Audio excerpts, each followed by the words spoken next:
Assalamualaikum warahmatullahi wabarakatuh. Apa kabar semuanya? Jumpa lagi dengan saya di Bu Ririn di channel belajar ya. Hari ini kita akan belajar tentang kolonialisme dan imperialisme. Nah, untuk mempermudah apa itu kolonialisme dan imperialisme, sebenarnya mudah. Kalau kolonialisme itu daerah jajahannya, kalau imperialisme itu adalah penjajahan, ya, penjajahnya, seperti itu. Kolonial itu daerah jajahan, imperial itu penjajahnya, seperti itu. Nah, pada materi kolonialisme dan imperialisme ini kita akan juga berbicara tentang petualangan, penjelajahan, dan perebutan kekuasaan. Nah, awal mula terjadi kolonialisme dan imperialisme adalah diawali dengan petualangan, hobi petualangan, kemudian penjelajahan, dan akhirnya muncul rasa ingin merebut kekuasaan, seperti itu. Nah, kenapa Ibu tunjukkan foto di sini? Ini adalah foto Marco Polo. Marco Polo ini adalah seorang petualang juga, dia penjelajah dunia ya dia.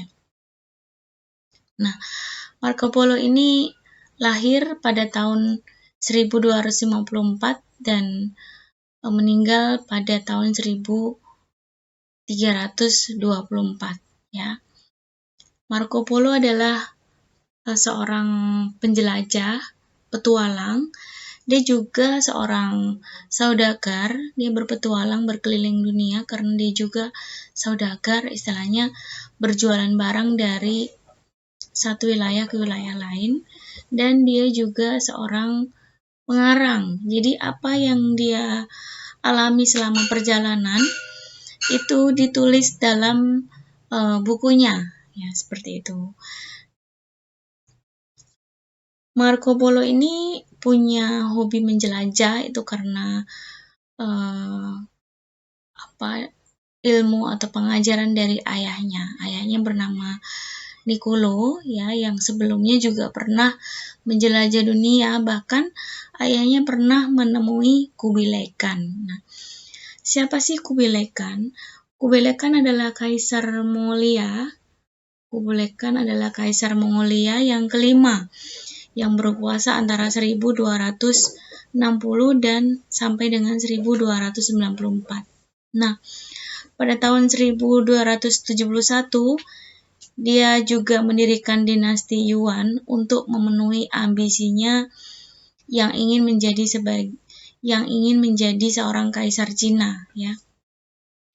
Sampai akhirnya Kubilai Khan pun resmi menjadi bangsa Mongol pertama yang menguasai seluruh Cina setelah menaklukkan dinasti Song pada tahun 1279. Nah, kembali lagi ke Marco Polo, jadi dia seorang pelopor petualang, penjelajah bumi, juga saudagar. Dia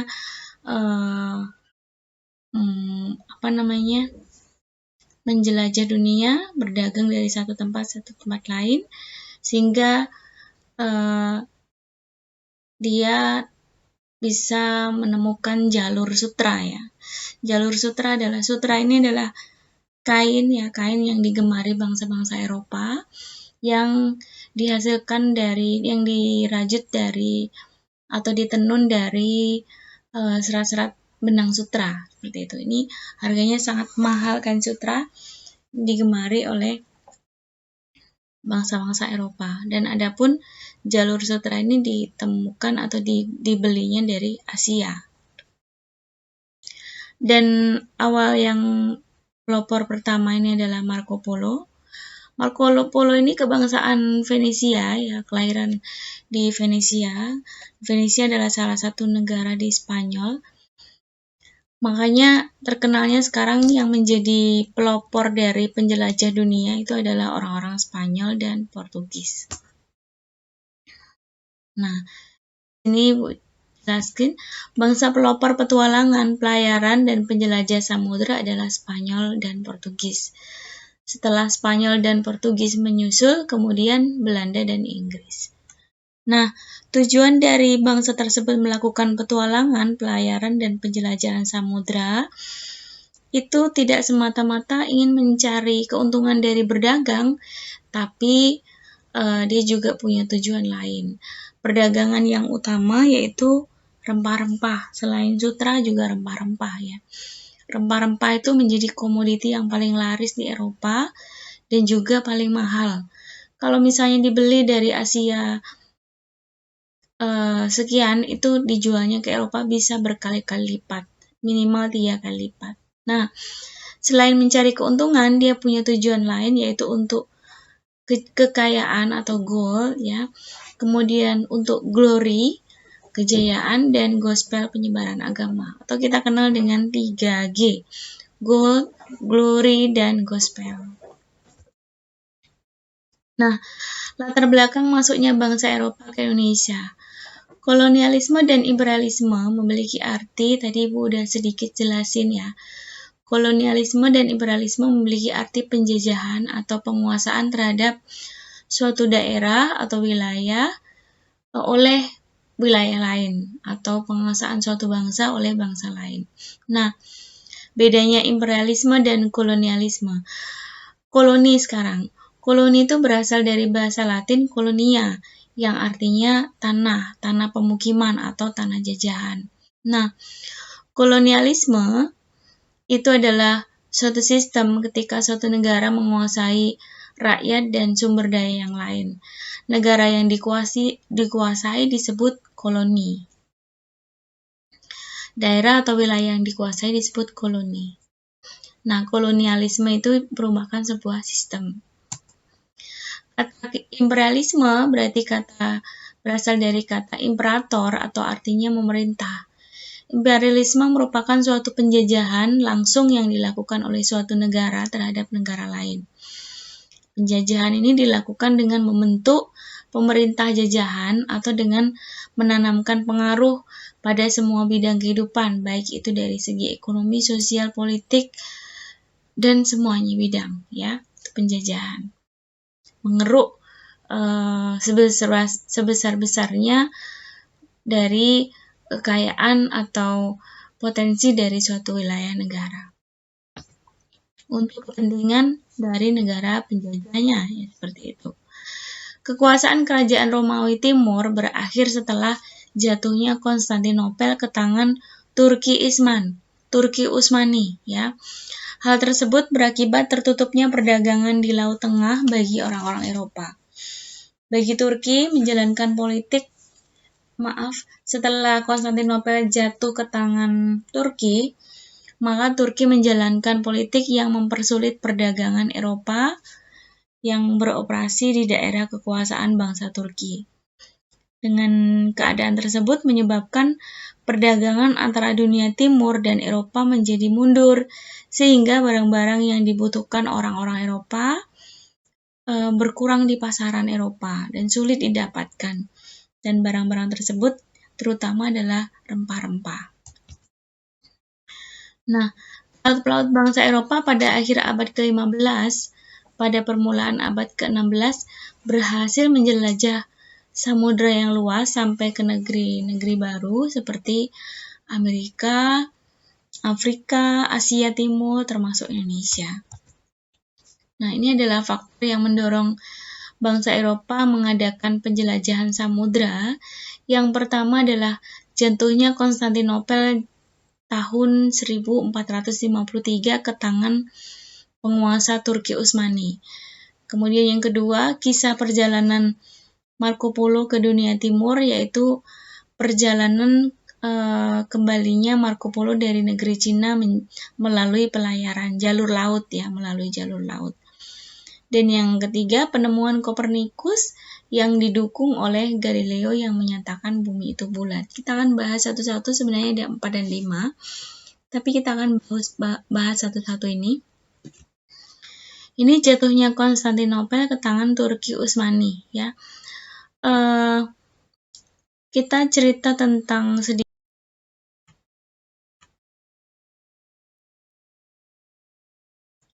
Oke, kita lanjutkan. Kita sedikit cerita tentang bagaimana Turki menguasai Konstantinopel. Sebenarnya waktu itu rajanya adalah Mehmed II ya, Muhammad Al-Fatih namanya. Waktu itu dia berusia 19 tahun dan diremehkan oleh negara-negara lain bahwasanya dia tidak akan mungkin bisa berkembang karena rajanya masih muda, masih usianya 19 tahun. Baik, kita akan cerita sedikit tentang jatuhnya Konstantinopel ke tangan Turki ya. Sebenarnya jatuhnya ke Konstantinopel ke tangan Turki itu merupakan peristiwa penting yang menjadi salah satu penanda berakhirnya abad pertengahan. Ini Ibu tunjukkan lokasi Turki. Ini adalah lokasi Turki. Turki ini berada di antara benua Eropa dan benua Asia. Benua Asia di sebelah sini, benua Eropa di sebelah sini, di benua Asia, benua Eropa. Turki di sini. Jadi kalau misalnya bangsa Eropa mau ke Asia, maka dia melewati Turki, melewati Konstantinopel, maaf. Awalnya di sini adalah Konstantinopel ya. Kemudian dikuasai oleh Turki. Jadi dari Eropa ke Asia, baik dari Asia ke Eropa itu selalu melewati Konstantinopel. Nah, setelah Konstantinopel ini jatuh ke tangan Turki, ini perdagangan di Eropa menjadi sulit. Barang-barang yang awalnya bisa didapat dari Asia itu menjadi berkurang karena dipersulit oleh Turki. Nah, selama berabad-abad, Konstantinopel ini adalah pusat dunia barat sekaligus pertahanan Kristen terhadap Islam. Selama itu pula, kota ini tidak lepas dari ancaman, namun selamat dari penyerangan. Hingga akhirnya pasukan Turki Ottoman yang dipimpin oleh Mehmed II atau namanya adalah Muhammad Al-Fatih berhasil menaklukkan Konstantinopel.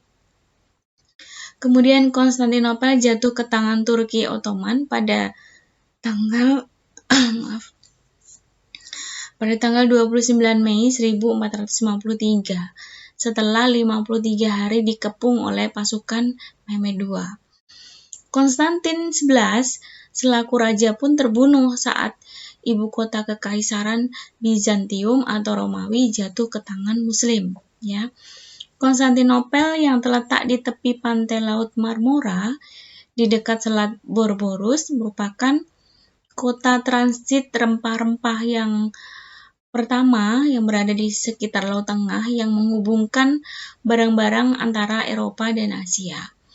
Jatuhnya Konstantinopel ke tangan Turki kemudian ini membuat kondisi perdagangan bangsa Eropa sempat berhenti ya, karena sulit mendapatkan barang-barang yang diperdagangkan. Sebab bangsa Turki ini sejak Konstantinopel dikuasai Turki, bangsa Turki ini membuat aturan yang membuat sulit lalu lintas pelayaran dari bangsa Eropa. Terutama dalam memperoleh rempah-rempah dari Asia itu dipersulit ya. Nah, kemudian sehingga bangsa Eropa itu berpikir untuk mencari jalur lain yang bisa langsung menuju Asia tanpa harus lewat Turki seperti itu. Sehingga itulah yang memicu bangsa Eropa akhirnya menemukan Indonesia. Ternyata Indonesia adalah pusat atau sumber dari rempah-rempah yang diminati orang-orang Eropa. Nah, itu adalah sejarah singkat Konstantinopel setelah menjadi ibu kota kekaisaran. Ini kalau tadi kan setelah Konstantinopel jatuh ke tangan Turki ya kan. Nah, sebenarnya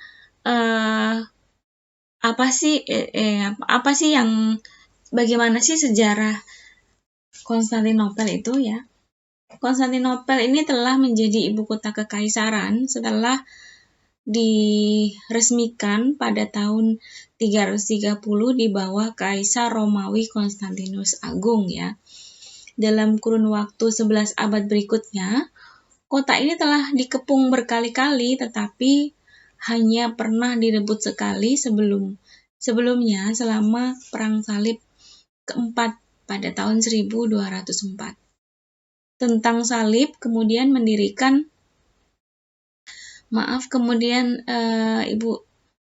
tentara salib ini kemudian mendirikan negara Latin di sekitar Konstantinopel karena sulit untuk direbut ya. Sementara Kekaisaran Bizantium terpecah menjadi negara-negara kecil seperti Nicea, Epirus, dan Trebizond. Mereka bertempur sebagai sekutu melawan pendirian Latin, tetapi juga berjuang di antara mereka sendiri karena mereka sendiri pecah ya. Di dalam tubuh Konstantinopel sendiri juga sudah pecah karena ingin merebut tahta dari Bizantium. Bangsa Nicea akhirnya merebut kembali Konstantinopel. Tadi kan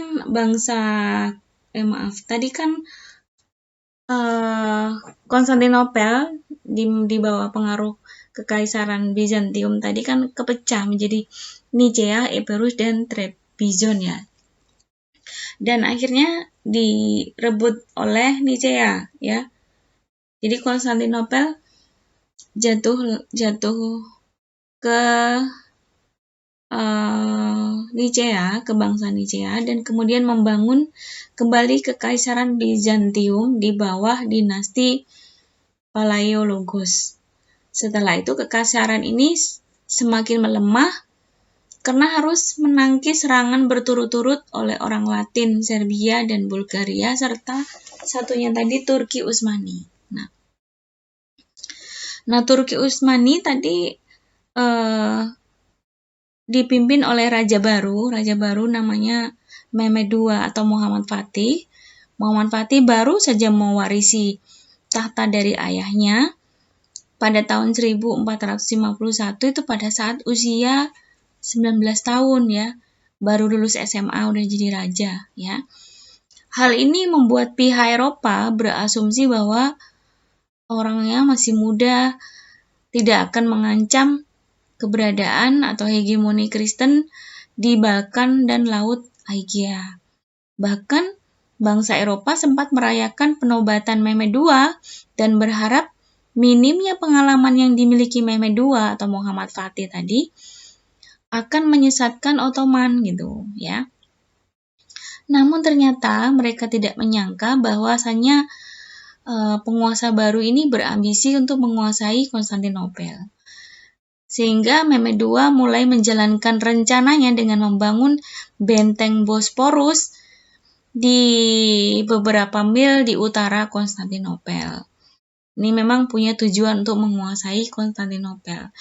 Sehingga pada Oktober 1452, Mehmed menempatkan pasukannya di Peloponnese, beberapa mil dari Konstantinopel, untuk memblokade Thomas dan Demetrios supaya tidak bisa memberikan bantuan kepada saudara mereka yaitu Konstantin XI bila Turki melakukan serangan ya.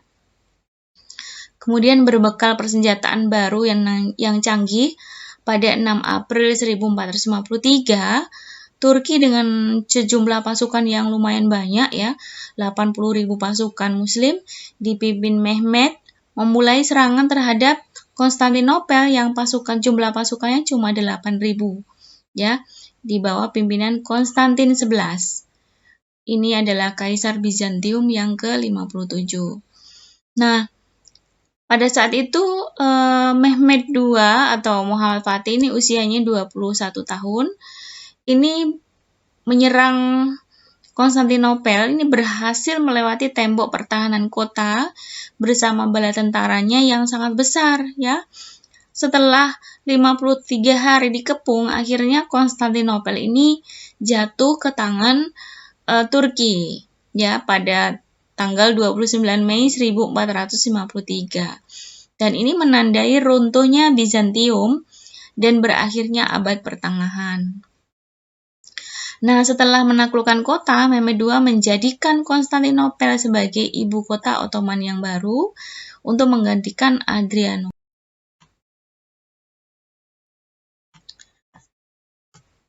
Nah, Ibu lanjutkan. Jadi setelah Konstantinopel jatuh ke tangan Turki, itu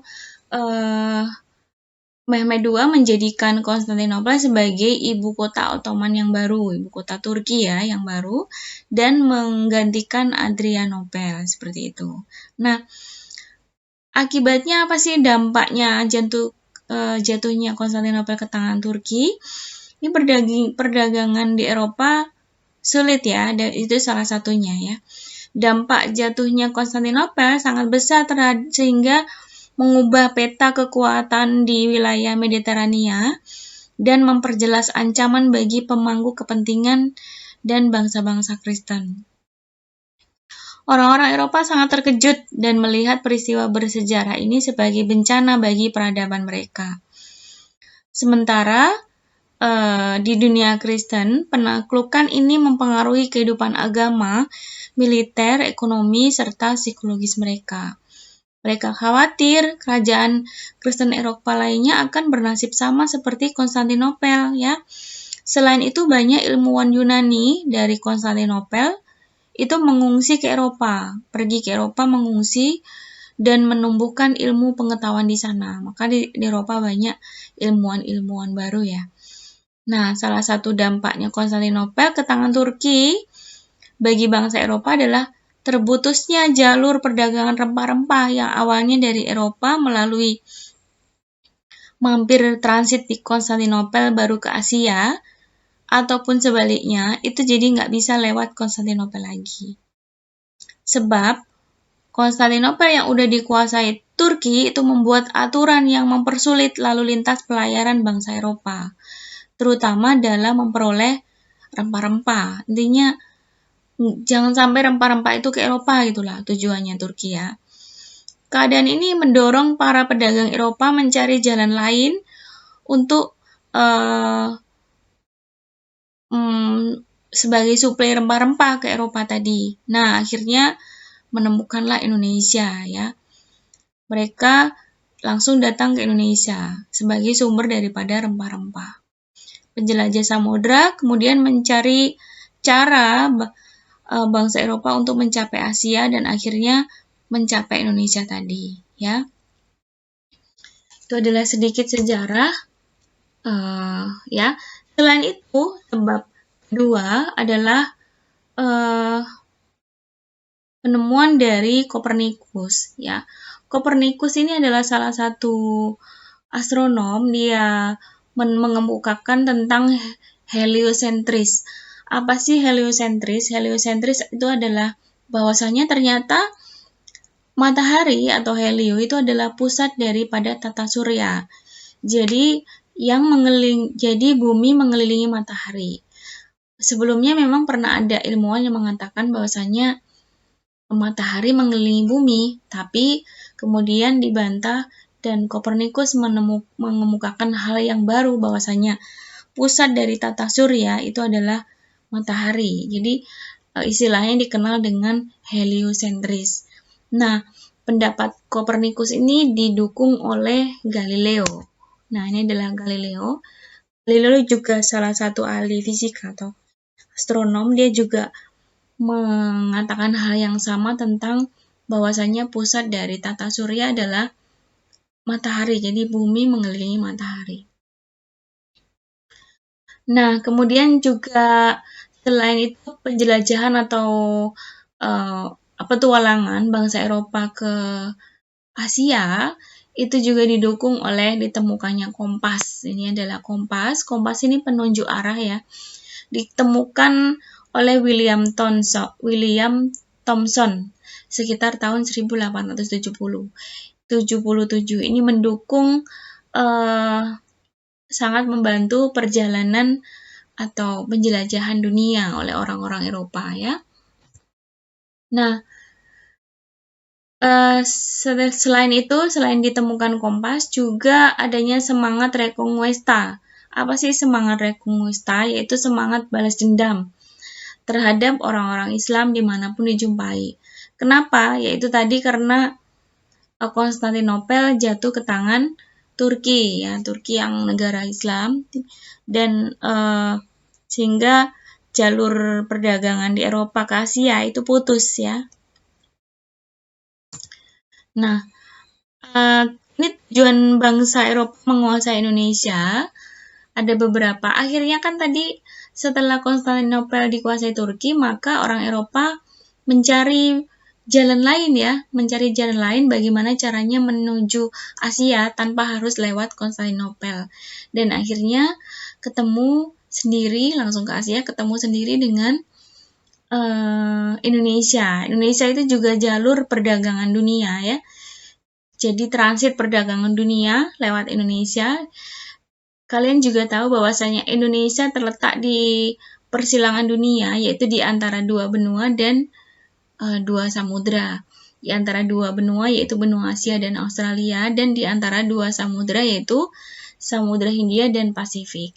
Nah, akhirnya muncullah rasa tamak dari orang Eropa setelah ketemu Indonesia.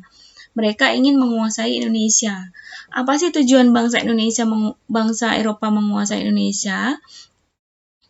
Yang pertama adalah agar dapat menguasai perdagangan rempah-rempah langsung dari daerah sumbernya. Sumbernya rempah-rempah, ya. Indonesia kaya akan rempah-rempah.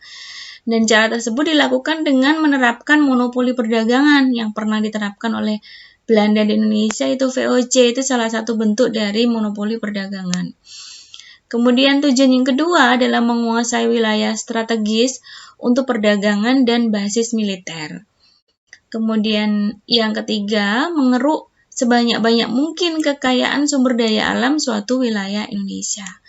Yang dimaksud dengan B tadi basis militer apa? Yaitu tenaga-tenaga Indonesia dijadikan sebagai tentara untuk melindungi negara jajahan, seperti itu.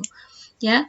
Kemudian yang terakhir yaitu ikut campur tangan dalam urusan politik suatu wilayah. Itu tujuannya menguasai Indonesia. Jadi anggapnya Indonesia sebagai wilayah kolonial, ya. Nah, ini cukup hari ini untuk pembelajaran kolonialisme dan imperialisme.